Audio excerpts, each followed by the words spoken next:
আমি আপনাদের সাথে গতকালকে যখন কথা বলেছিলাম আমাদের সীমানা নির্ধারণ সংক্রান্ত শুনানি শেষে আমি তখন আপনাদেরকে বলেছিলাম যে আজকে আপনাদেরকে কিছু তথ্য দিব। সেই সম্পর্কে আমি আপনাদেরকে জানাচ্ছি যে আপনারা জানেন যে মাননীয় প্রধান উপদেষ্টা দপ্তর থেকে আমাদের কাছে চিঠি দিয়ে জানানো হয়েছে যেন আগামী রমজানের আগে জাতীয় নির্বাচনের ব্যবস্থা করা হয়। তার ধারাবাহিকতায় এবং এর আগে থেকে আমরা এ বিষয়ে যে বিভিন্ন কার্যক্রম যেগুলো আছে সেই কার্যক্রমগুলো আমরা চলমান রেখেছিলাম এবং সময় সময় আমি আমাদের মাননীয় কমিশনার ব্রিগেডিয়ার ফজলুল সাহেব এবং সিইসি মহোদয় বিভিন্ন সময় আপনাদেরকে বিভিন্ন তথ্য দিয়েছি। এখন সম্মিলিতভাবে আমরা যেটা আপনাদেরকে আজকে জানাচ্ছি যে সেটা হচ্ছে যে আমাদের কর্মপরিকল্পনাটা কি। আমরা এই আগামী নির্বাচনকে সামনে রেখে জাতীয় নির্বাচনকে সামনে রেখে আমাদের কর্মপরিকল্পনাটাকে আমরা মোটামুটিভাবে 24টা ভাগে ভাগ করে আমরা আমাদের কর্মপরিকল্পনাটা প্রস্তুত করেছি। এই কর্মপরিকল্পনাকে রেখেই আমরা অতীতেও যে কাজগুলো করেছি সেখানে এই কর্মপরিকল্পনার ভিতরে অন্তর্ভুক্ত আছে এবং আগামীতে যে কাজগুলো আমরা সেটা সম্পন্ন করব। একটা বিষয় এখানে বলে রাখা প্রয়োজন যে কর্মপরিকল্পনায় যে কাজগুলো আছে উল্লেখ করা আছে এইটা একটার সাথে আরেকটা সম্পর্কিত। কাজে কোনো ক্ষেত্রে দেখা যাবে যে একটা সম্পূর্ণ না হলে আরেকটা শুরু করতে পারছি না, আবার কিছু কিছু জিনিস আছে শুরু হয়েছে কিন্তু একটু বিরতি দিয়ে আরেকটা কাজের সাথে সম্পর্কিত হবে।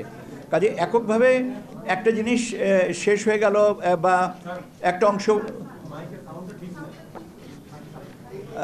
এখানে সাউন্ড যদি ঠিক না থাকে তাহলে আমি কি আমার তো অপেক্ষা করা ছিল, তাহলে মাইক ছাড়াই কথা বলি।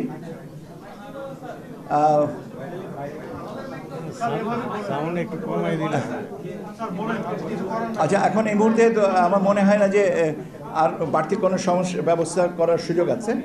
যা আমি যেটা বলতে যাচ্ছিলাম যে আমাদের এই কর্মপরিকল্পনাটায় আমরা 24টা অংশে ভাগ করে আমরা দেখেছি। তার একটা হচ্ছে অংশীজনের সাথে সংলাপ। এটা আমরা শুরু করার ইচ্ছা আছে আমাদের সেপ্টেম্বরের শেষাংশ থেকে। আমরা 1 থেকে 1.5 মাস সময় নিব। এটার সাথে সুশীল সমাজ, রাজনৈতিক দলের প্রতিনিধি, বিশ্ববিদ্যালয়ের শিক্ষক, নারী সমাজের প্রতিনিধি, ইলেকট্রনিক অ্যান্ড প্রিন্ট মিডিয়ার ব্যক্তিত্ব যারা আছেন ইত্যাদি যারা আছেন তাদেরকে সবাইয়ের সাথে আমরা এই সংলাপ গ্রহণ করব এবং সংলাপের জন্য সময়সূচিগুলো আমরা পরবর্তীতে জানিয়ে দেব এবং আমরা তাদেরকে আনুষ্ঠানিকভাবেও আমন্ত্রণ করব। এটা আমরা সেপ্টেম্বরের শেষে থেকে শুরু করে নভেম্বরের 1 থেকে 1.5 মাসের মধ্যে আমরা কমপ্লিট করব। আপনারা জানেন যে ভোটার তালিকা এই কাজটা আমরা অনেক দিন ধরেই করছি এবং আমরা আপনাদেরকে জানিয়েছি যে আমরা 3টা ভোটার তালিকা এবার প্রকাশিত হবে এবং একটা হয়ে গেছে 2রা মার্চ, এখন আরেকটা যেটা হচ্ছে সেটা হচ্ছে 31শে অগস্ট, আর এর পরবর্তীতে আমরা 31শে অক্টোবর পর্যন্ত যাদের বয়স 18 বছর হবে তাদেরকে নিয়ে একটা ভোটার তালিকা করব, যেটা আমরা কমপ্লিট করব by the end of November. এর সাথে আছে আপনার নির্বাচন আইন বিধি সংস্কার এবং এর সাথে একটা আমরা নির্বাচন পরিচালনা বিধিমালা, নির্বাচন কর্মকর্তা বিশেষ আইন 1991 এবং নির্বাচন কমিশন সচিবালয় আইন 2009, এই 3টা এই মুহূর্তে আমাদের আইন মন্ত্রণালয়ে বিবেচনাধীন আছে। আর আমরা 2টো আইনের বিষয়, একটা বিধিমালা আর একটা আইনের খসড়া আমরা পাঠাবো, একটা আরপিও আর একটা হচ্ছে যে রাজনৈতিক দল ও প্রার্থীদের আচরণ বিধিমালা। এটা একটার সাথে আরেকটা পরস্পর অঙ্গাঙ্গিকভাবে জড়িত বিধায় এটা আমরা একসাথে পাঠাবো এবং আমরা আশা করছি আমরা আগামী সপ্তাহে এটাকে আইন মন্ত্রণালয়ে পাঠিয়ে দেবো ভেটিং অ্যান্ড সাবসিকুয়েন্ট যে কাজগুলো আছে। নতুন রাজনৈতিক দলের নিবন্ধনের যে কার্যক্রম আপনারা জানেন যে আমরা মাঠ পর্যায়ে তথ্য যাচাইয়ের জন্য পাঠিয়েছি। কয়েকটা অলরেডি আমরা কিছু কিছু জায়গা থেকে পাচ্ছি এবং এটা চলমান থাকবে এবং আমরা আশা করছি যে এটা আমরা সেপ্টেম্বরের ভিতরে কমপ্লিট করতে পারবো। সেপ্টেম্বরের ভিতরে তথ্য পাওয়ার পরে আমরা বিজ্ঞপ্তি দিয়ে তারপরে এটার বাকি কাজগুলো কমপ্লিট করব। জাতীয় সংসদের নির্বাচনী এলাকার সীমানা নির্ধারণ সংক্রান্ত যে কাজগুলো আপনারা জানেন যে গতকাল পর্যন্ত আমরা শুনানি নিয়েছি এবং কালকেও আমরা শুনানি পরবর্তীতে আরও কিছু কাজ যেগুলো আছে যুক্তি পাল্টা যুক্তি এবং সেগুলো নিয়ে আলোচনা এবং এটা নিয়ে আজকেও আবার আমরা পরবর্তীতে বসবো।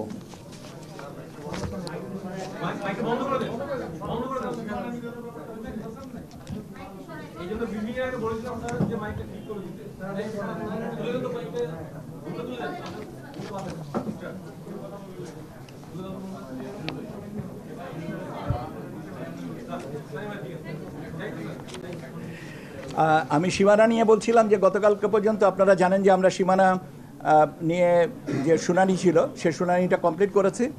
এখন শুনানি অন্তে যে তথ্য পর্যালোচনার পর্যায়টা চলছে এবং আমরা আশা করছি যত তাড়াতাড়ি পারা যায় আমরা এটা করব, কেননা সীমানার সাথে আরও অনেকগুলো জিনিস জড়িত আছে।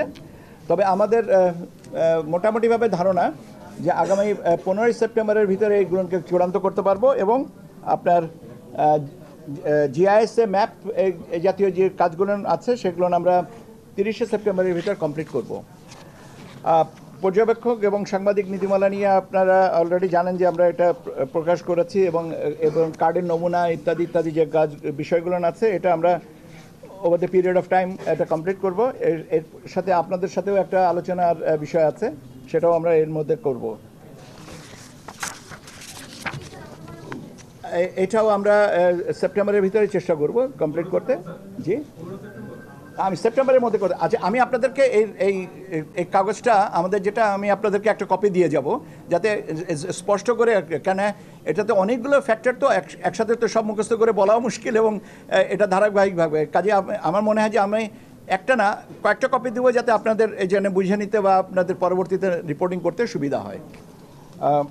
আমরা আমাদের একটা ম্যানুয়াল তৈরির একটা বিষয় থাকে, নির্বাচন সংশ্লিষ্ট ম্যানুয়াল তৈরির বিষয়, এবং এই ম্যানুয়ালের আবার আরেকটা বিষয় হচ্ছে যে সমস্ত জিনিস আইন বিধি সংশোধনগুলো হবে সেগুলো এতে অন্তর্ভুক্ত হবে।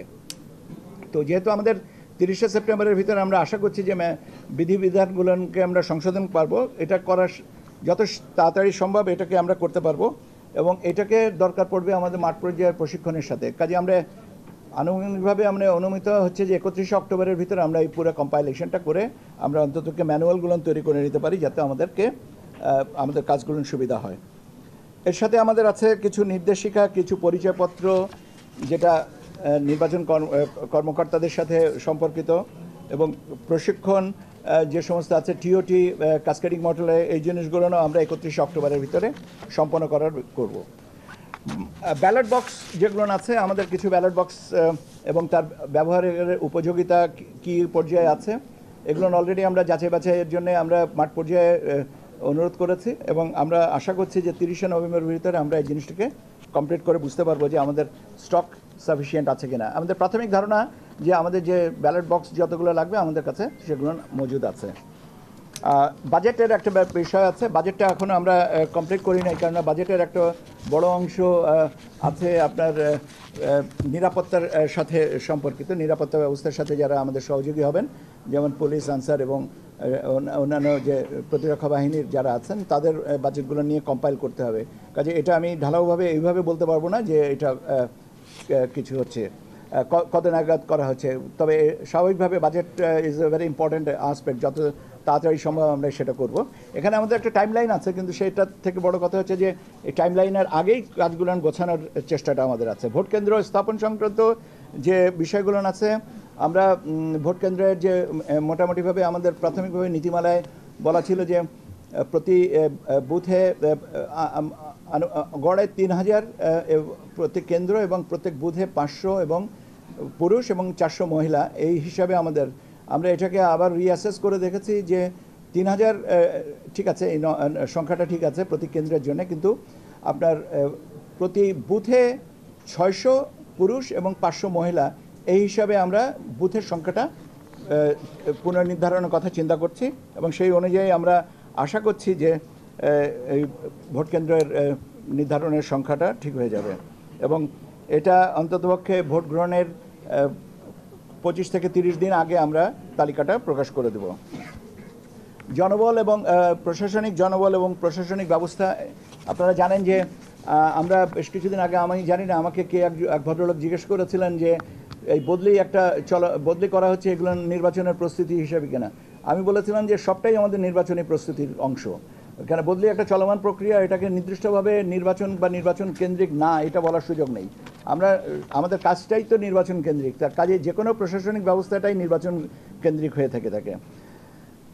আইন শৃঙ্খলা বিষয়ক কার্যক্রম, এই জিনিসগুলো আমরা নির্বাচনের তফসিল ঘোষণার 15 দিন আগে থেকেই কমপ্লিট করার চেষ্টা করব এবং নির্বাচনের 2 সপ্তাহ পূর্বে আমরা কেন্দ্রীয় আইন শৃঙ্খলা সংক্রান্ত যে বৈঠকগুলো কমপ্লিট করব বলে আমাদের এটা।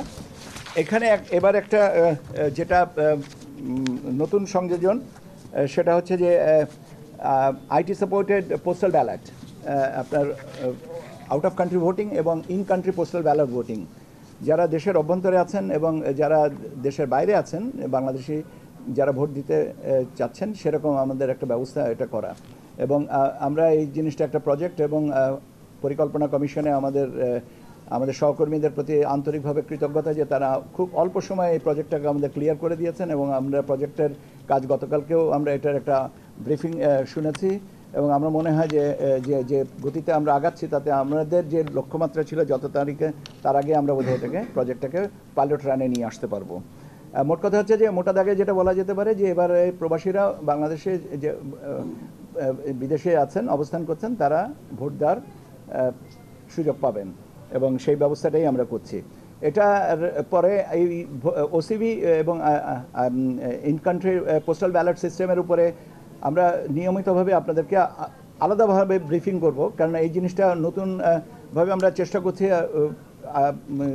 ইনকালকেট করতে এবং সেই কারণে আমার মনে হয় যে এটা ব্রিফিংটা নিয়মিত থাকলে আপনাদের জন্যও আমাদের পক্ষ হয়ে কাজ করার সুবিধা হবে। কাজে আমি এখানে বিস্তারিতটা বলবো না, আমরা বরং কালকে না হলে আগামী সপ্তাহে আপনাদেরকে আরেকটা ব্রিফিংয়ের ব্যবস্থা করব, যাতে overseas out of country voting নিয়ে বা ইন কান্ট্রি পোস্টাল ব্যালট ভোটিংয়ের নিয়ে আমরা কথা বলতে পারি।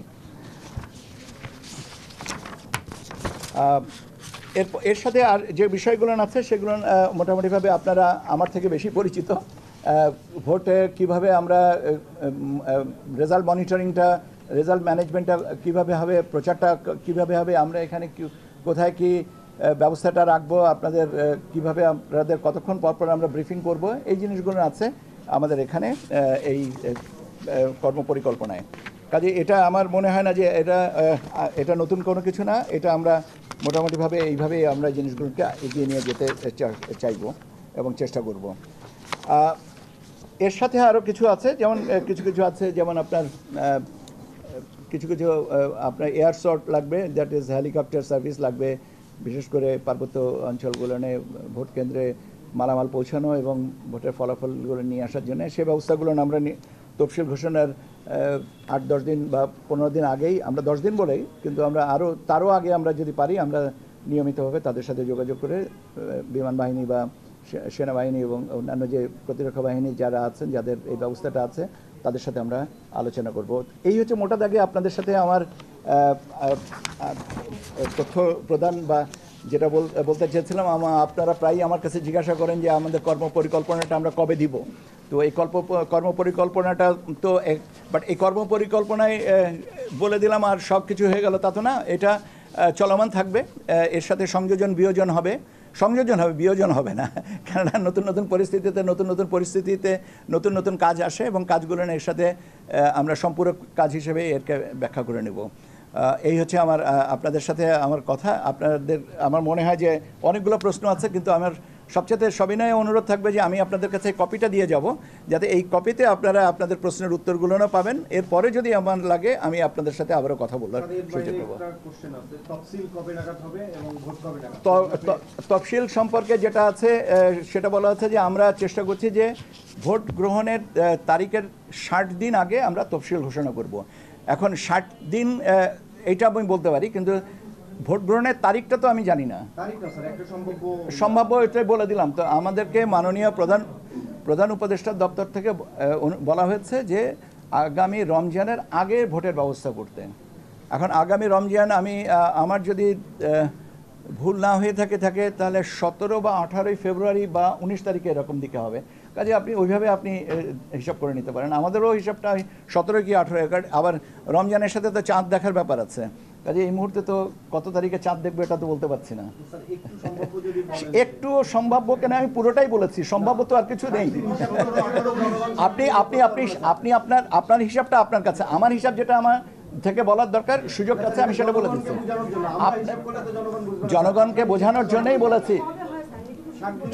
আমি 60 দিন কবে হবে আপনি কি মনে করেছেন? আপনার প্রশ্নের কারণটা আমি বুঝিনি।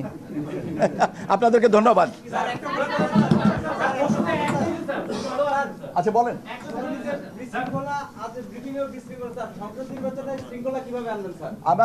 আমি তো আজকে কোনো বিশৃঙ্খলা দেখিনি।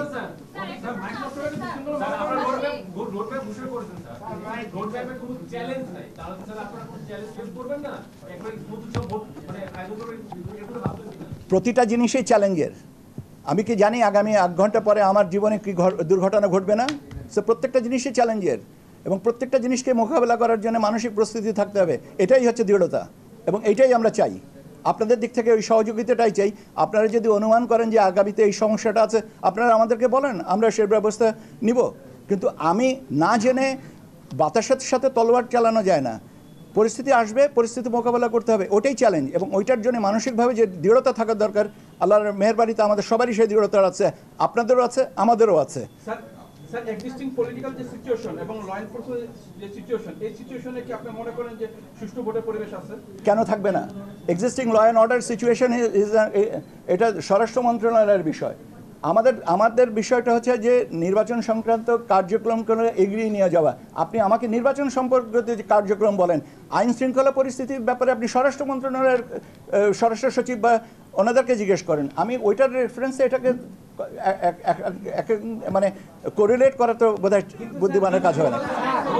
আস্তে আস্তে আস্তে আস্তে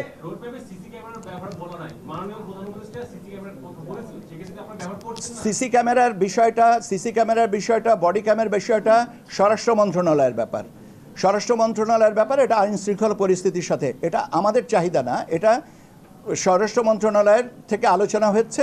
এবং সেই আলোচনার যদি আমাদের অংশগ্রহণের বিষয় থেকে থাকে বা আমাদের অংশগ্রহণ কোথায় কতটুকু হতে হবে সেটা আলোচনা সাপেক্ষে। কিন্তু উদ্যোগী মন্ত্রণালয় তো স্বরাষ্ট্র মন্ত্রণালয়, নির্বাচন কমিশন তো না। এটা তো ভোট কেন্দ্রের সিসি ক্যামেরা থাকা লাগবে কি লাগবে না, এটা নির্ভর করতেছে তো স্বরাষ্ট্র মন্ত্রণালয়ের অনুমানের উপরে। আমরা তো চাইবো যে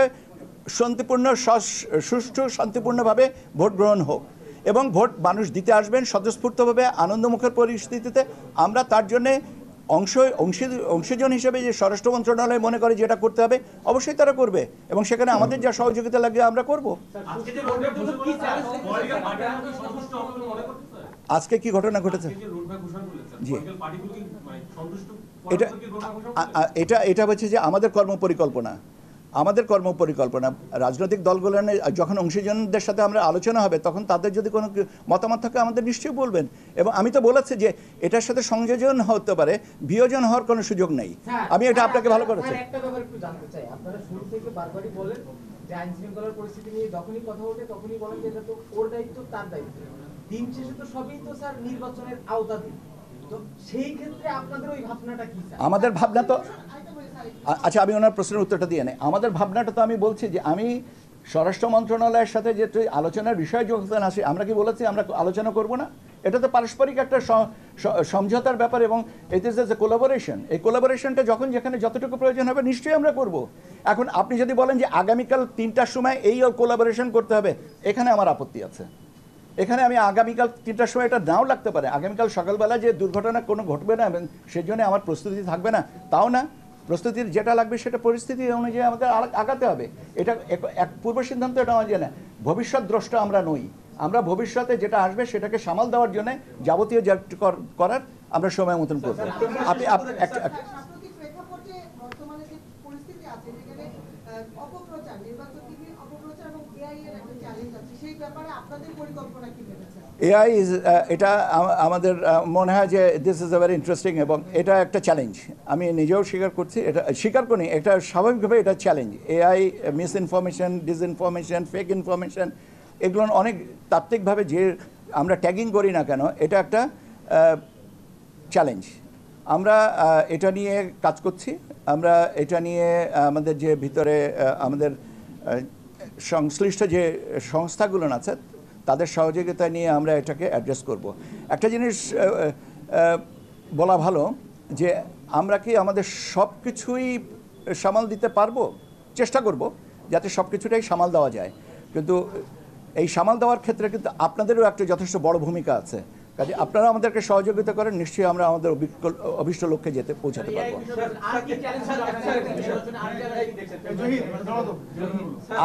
আর চ্যালেঞ্জ হচ্ছে আপনি যে নিশ্চিন্তে ভোট দিতে যাচ্ছেন এবং আপনাকে আমরা উৎসাহিত করতে পারছে, আপনি যদি বলেন যে না আমি উৎসাহিত হব না, আমি কোনোভাবেই উৎসাহিত হব না, এটাই তো আমার বড় চ্যালেঞ্জ। আপনি আমাকে জিজ্ঞেস করছেন চ্যালেঞ্জের কথা, আমি কি করে আগামীকালকের কি চ্যালেঞ্জের কথাটা বলবো? আপনাকে আমরা উদ্বুদ্ধ করতে পারি, কিন্তু আপনি সেটা বাস্তবায়ন করবেন কিনা সেটা তো আপনার ব্যাপার। আমরা তো সবসময় বলছি যে আমরা এমন একটা উৎসবমুখর পরিস্থিতিতে আনতে চাই যেখানে মানুষ স্বতঃস্ফূর্তভাবে আসবেন। এখন এর জন্য আপনারাই আমাদেরকে বলেন যে আর কি করলে এটা ভালো হয় বা আর কি ব্যবস্থা নেওয়া যেতে পারে। অবশ্যই আপনাদের সাথে যখন আলোচনা করব তখন আপনারা এটা বলার সুযোগ পাবেন। স্যার, সেপ্টেম্বরের শেষ সপ্তাহ থেকে আপনি স্টেকহোল্ডারদের সাথে বৈঠক করবেন স্যার, সেপ্টেম্বর শেষ, ইনশাআল্লাহ আপনারা মেসিভ সিদ্ধান্তগুলো নিয়ে নিচ্ছেন। স্টেকহোল্ডারদের সাধারণত স্টেকহোল্ডারদের বৈঠকের পর তাদের পরামর্শ অনুযায়ী সংস্কারগুলো হয়, এবার দেখছে তার উল্টো হচ্ছে কিনা স্যার? এটার ঠিক আমি এইভাবে পুরোপুরি আপনার সাথে একমত। স্টেক হোল্ডার্সদের সাথে পরবর্তীতে কথা যদি সংশোধনী যেটুকু যদি লাগে, আমি বলেছি যে সংযোজন হতে পারে, বিয়োজন হবে না, সংযোজন যদি লাগে সেটা আমরা সেভাবে অ্যাড্রেস করব। কতটুকু লাগবে সেটার উপরে নির্ভর করে, যদি ম্যাসিভ হয় তাহলে সেই জিনিসটা আমার মনে হয় না যে এটা, কেন ইতিমধ্যে তো আপনারা জানেন যে নির্বাচন ব্যবস্থাপনা সংস্কার কমিশন তারা বিভিন্নভাবে করেছেন, ঐক্যমত্য কমিশন আলোচনা করেছেন, কাজে আমার মনে হয় না যে অতটা, এটা আমার মনে হয় না কথা বলছি, এবং তার পরবর্তীতে যে বাস্তবতাটা তো স্বাভাবিকভাবেই পরবর্তীতে বোঝা যাবে। বিশেষজ্ঞ পর্যায়ের বৈঠকে একটি বিষয় উঠে এসেছে, একসঙ্গে করার আমি আপনাকে সবিনয়ে বলছি যে আমি আপনাকে যেটা বলেছি আমি জাতীয় নির্বাচন সম্পর্কে বলেছি, এবং আমাদেরকে মাননীয় প্রধান উপদেষ্টা মহোদয়ের দপ্তর থেকে যে চিঠিটা দেওয়া হয়েছে, যে অনুরোধ করা হয়েছে, সেটাতে জাতীয় নির্বাচনের কথা বলা হয়েছে, কাজে এর বাইরে কথা বলার এখতিয়ার আমার নেই। অনেক ধন্যবাদ আপনাদেরকে।